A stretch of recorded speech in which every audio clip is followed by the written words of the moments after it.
Morris, a little to your right. To my right. Sorry, to your left.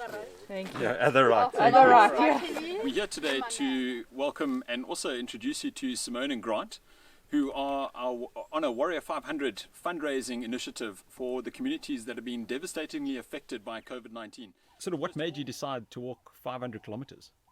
Well, I'm in the travel industry. I've had a tour operating company for 26 years, and obviously as of March, my business has been absolutely devastated, like so many others. We were receiving emails on a daily basis from lodges like yourselves, letting everyone know about the plight of the communities that you support. So it was very, very clear that with no business coming in, no income for the lodges, those communities, you are no longer in a position to be able to support in the meaningful way that you were able to support them previously. And then came the idea of, well, 500 kilometers through the Big Five and raising funds for these communities. The goal that's been set is 5 million rand, and it's a big one, but we are confident that we're going to reach that, and the fundraising extends for another month beyond the actual walk.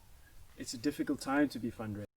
Everyone has been hard hit by this, so asking people to donate funds at the moment is very difficult, but we are confident that this cause is worthwhile and that in the coming weeks we will showcase the communities and the region as being worth support, and so we really are confident that we will reach that 5 million mark.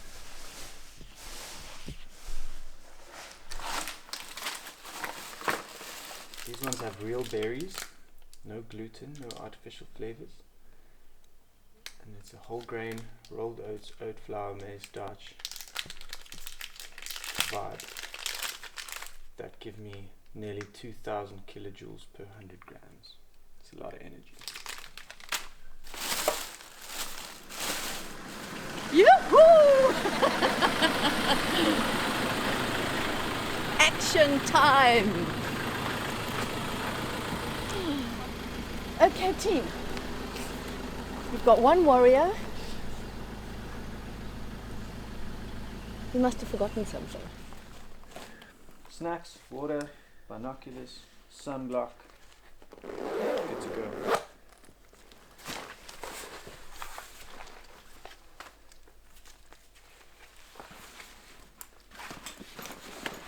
Yeah, let's hit the road.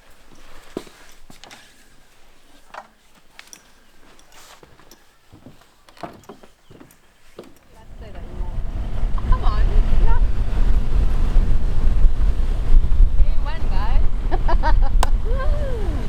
So I'm a hiking guide and expedition leader, and 7 years ago I quit my job as an engineer and haven't looked back since. I actually do quite a few endurance races around the world, and last year, interestingly enough, I did one in South Africa, and that's where I met Grant. When I came up with the idea of Warrior500, funnily enough, he just sprung into my mind as one of the few crazy people I knew who might just say yes. Well, after 2 weeks of being cooped up at home during lockdown, I got a phone call from Simi, who asked me if I'd be interested in doing a 500-kilometer walk in the bushveld, and before she could even finish a sentence, I was already on board. And that was it. 4 weeks later, we were on our way to the starting line. So now if we do encounter a potentially dangerous situation, there's two things to keep in mind. The first one is to look at me, listen to me, I'll tell you what to do, and then the very obvious reasons. And then the last one is don't run, right? If you do feel like you're going to run, you're more than welcome to hold onto the person next to you. They should help reassure you a little bit. Please don't grab onto Joe or I.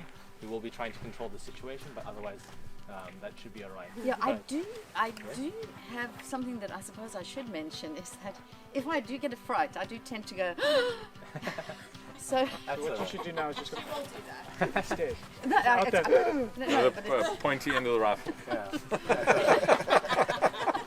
Alright, thank you so much. Here we go. Warrior500, the first few steps. That's a small bit.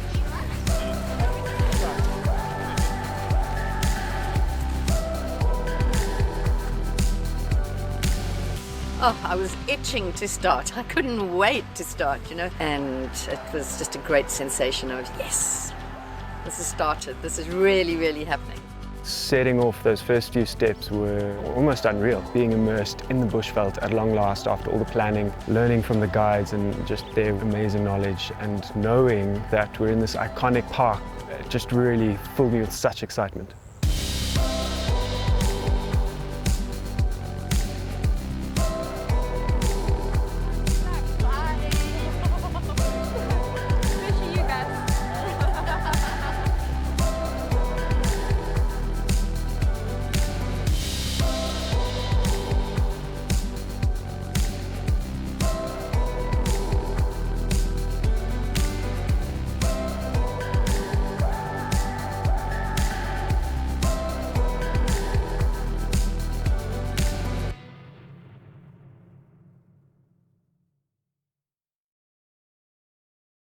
Seems like it, it might be COVID. So that is still, the problem is that is still classified as mild disease.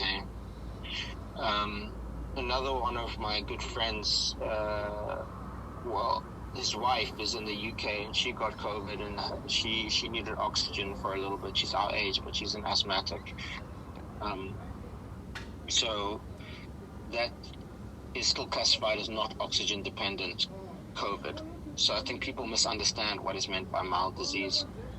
And I don't blame them because, It was absolutely devastating. We were just gaining momentum, and when we got the news, it just stopped us in our tracks. We were left in shock. It was a moment of disbelief, actually, and we were in a bit of disarray initially as to what to do, and neither of us were thinking straight in the first hour or two. We ended up racking our brains for hours on what to do next because this curveball just caught us completely off guard. So we realized, of course, that we had to go into isolation, and we were very, very lucky that we were offered a cottage on a game reserve, and we were able to stay there for the full period of the isolation. So we've got 5 days left of our isolation time, and to keep the legs moving, I'm going for a short walk. Can't wander too far from the house because of the presence of some big game. I'm going to keep a close eye out, but let's see if I can find anything interesting. So living with anyone for an extended period of time is bound to result in some conflict at some point, particularly when you have no other meaningful human interaction. And there were days where all I wanted to do is get out and just do my 30 kilometers on my own and pray for the time to pass quickly. There's been a lot of admin work happening because of having to reshuffle the whole schedule. And there's been a lot of expectation management, which is draining. Simone's very opinionated, very headstrong. Contrary to what she might say about me, I'm not a person that likes conflict. I avoid conflict. It's been interesting sharing a house with somebody who I've never shared accommodation with anywhere before, and we've had our ups and our downs. We've had a couple of rows, which is quite interesting considering you tend to be really polite when you don't know somebody that well. When I get backed into a corner, then I'm going to stand my ground. The one big rule that we definitely have in place is that if you have an issue, voice it. If you don't voice it, then you're not allowed to have an issue. And I think we're becoming really good at that. So Granty and I are definitely getting on way more easily and comfortably than the first couple of days when we were finding our feet.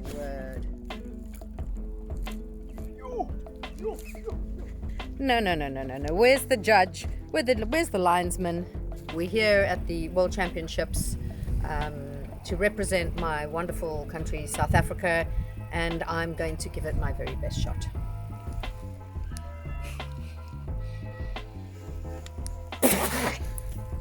Grant Christie, World Champion, Giraffe, Spoeg, Competitie, here from Hoedspruit.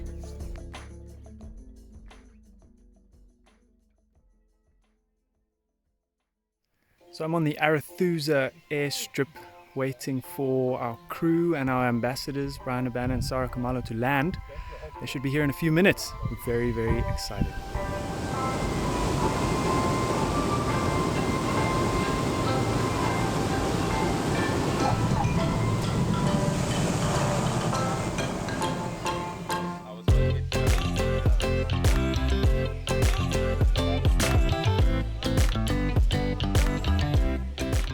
So the next day was Nelson Mandela Day, and we spent it at Hananani School with the South African Scouts and Conservation South Africa. In the middle of nowhere, there's this clean school with people that are so optimistic, that are living in diversity that we know it to be, and authentically so. I think I'm going to pick up the fact that we can make a difference if we want to, as individuals. I think, from a sustainability perspective, seeing how these communities have had to innovate, but are doing things that have been a part of their makeup and being for a while, and this pandemic has just highlighted that. I think for us, to be a part of this Warrior500 campaign today and be able to hopefully lend a voice and make a difference, and in so doing, make sure that this industry, tourism industry, the industry that is so, like many, affected by this pandemic, gets put on a platform where their voice is heard, which has become extremely important.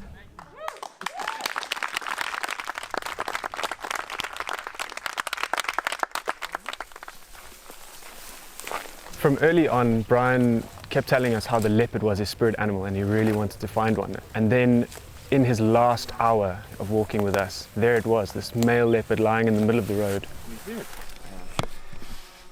There we go. Look at that, guys. Yo. How cool is that? Huh? She's gone. Is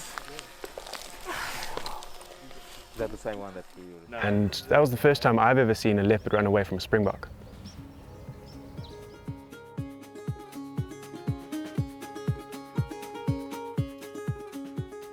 One of the great opportunities that we had during this trek was to engage with the lodge owners, particularly at nighttime around the fires. They would tell us their stories of how COVID has impacted their businesses and how in turn that has affected the communities that they support.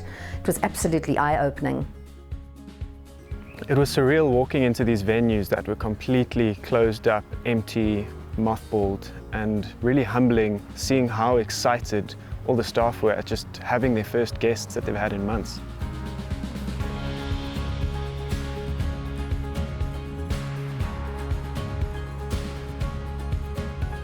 And then the communities.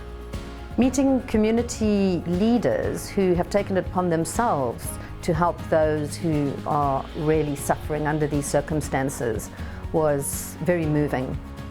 It made this way more than a trek. It made this a personal journey with a very, very great significance. When you witness the sadness and you witness the unfortunate circumstances that COVID-19 has brought with the lockdown, you can only have empathy. You can only have empathy for a difficult situation. And although we can't physically make changes today on our own, I think that the fact that we were in conversation and we were connected to these communities helped us to better bring about solutions. And I think we left some tools, I think we left some hope with the people from the communities to lead that change, so that even when we go back to our communities back at home in Johannesburg, that they'll feel inspired and that they'll feel motivated to make that change, knowing that it will never ever be the same again. And I think if we can join virtual hearts and hearts when we're together with people, I think we'll make the change. Where are my soldiers at? Where are my soldiers at? Where are my soldiers at? Where are my soldiers at? Where are my soldiers at? Where are my soldiers at?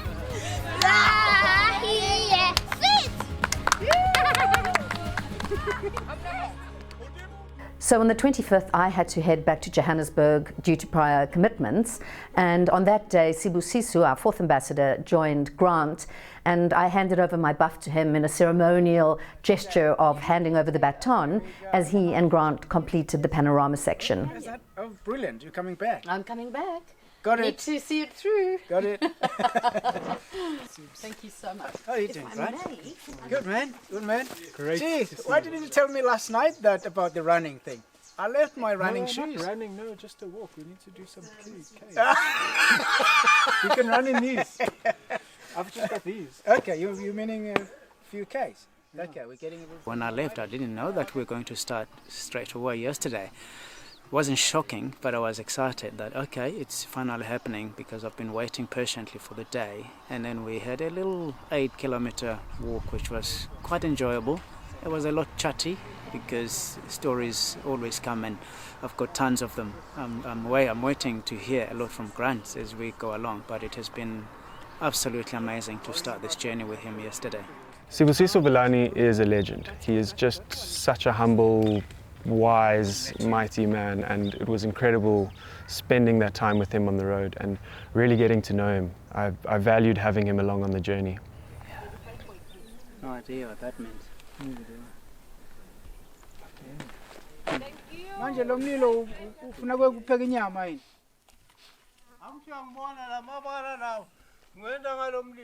Yeah, I asked him if COVID-19 has had an implication in his business because he purely depends on mainly tourists checking into the Kruger Park, which is at this gate at Pabeni.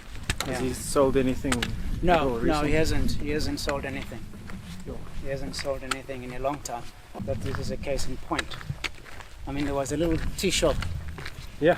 Which I do want to believe that during peak season, when there's no lockdowns and COVID-19, tourists are going in and out, he would have found it open and would have a hot coffee, but it's all closed. No one to be seen. At the gate, yeah. So they're not even trying anymore. At least this guy is trying, but... Yeah, it's... When people lose hope, they give up. So they've just closed the thing and gone in. Let us sit at home than going and wait. So this region is really special in that there's so many different biomes in a small area, and you could physically see it as we walked, going from bushveld into the forest and then into the grassland and then back into bushveld again. And it's just a testament of what a special and unique area this is.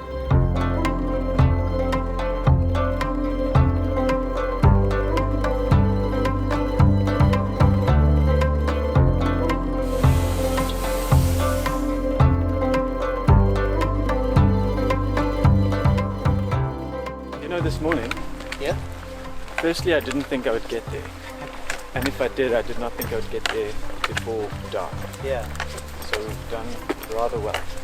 Very well. I guess COVID-19 has taught many a lesson we've been teaching for years. That it's about one day at a time. It is one day at a time. Well, it puts things in perspective. It does usually.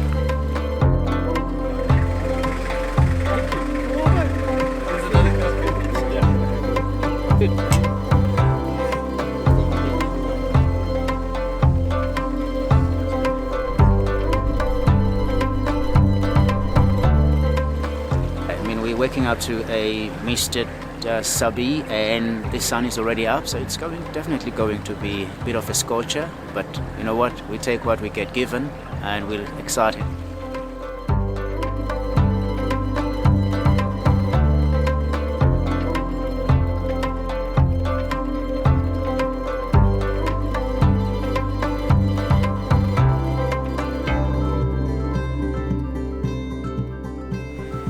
Thank you so much.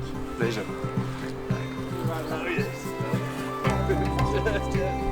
Not like last time.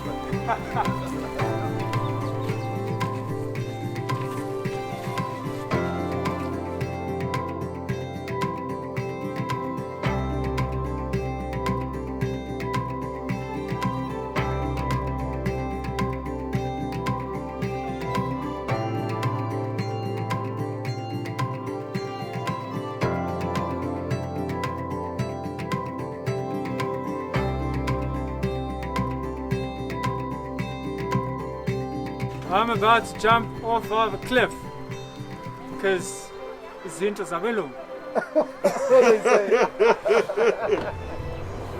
Honestly, the swing was terrifying, and I don't know if I would do it again.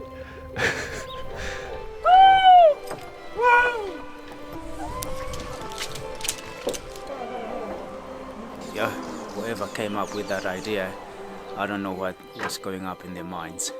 It's not for the faint-hearted.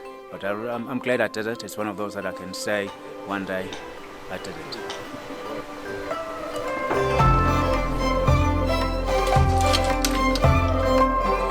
The area around Graskop is known as the panorama route, and it's because everywhere you look are just these amazing panoramic views. You've got the pinnacle, you've got God's Window, the Berkslak potholes, the Three Rondavels, just so many iconic views that you don't even know where to look. It's really a beautiful area.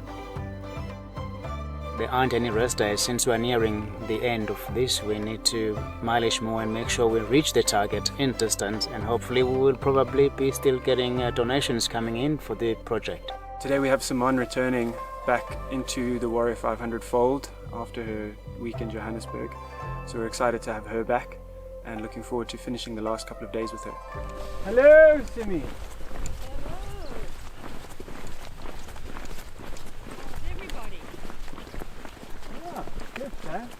Alive so far. Up here, huh? Welcome back.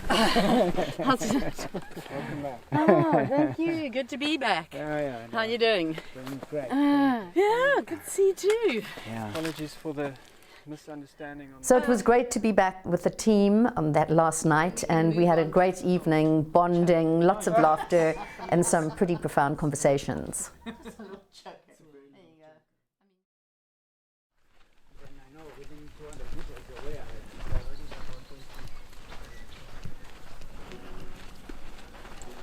Today's our last day, and we have just under 30 Ks to do, and we're itching to get started.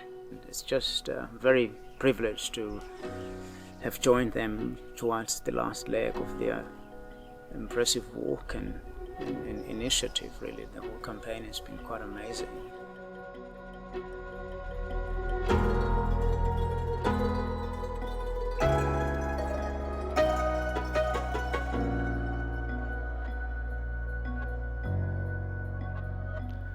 Looking back on this incredible 5-week journey, there are just so many standout moments, from community engagement to wonderful wildlife experiences to just the amazing people that we met. It really is just something that will stay with me forever. As the trek drew to an end, and I was thinking about how much more of a journey it had been than what I expected. When I started, I thought it would be something with a beginning and an end, and we'd raise funds and we'd give it to the communities and off we'd go on our merry way. But I was so moved by these communities. It really had a massive impact on me. No one should have to, and no one should rely on charity. All fundraising efforts and upliftment efforts should really be focusing on skills development so that people can stand on their own 2 feet. If people were able to fend for themselves and were equipped and empowered to earn their own living, to have access to things that we take for granted as basics, then we wouldn't be in this situation.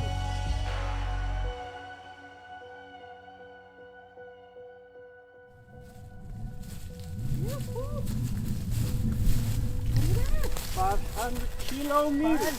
500 kilometers. Amazing. Well done. Well done to you. Nearly 300 kilometers. Close. And they came and running back again. Are you running across?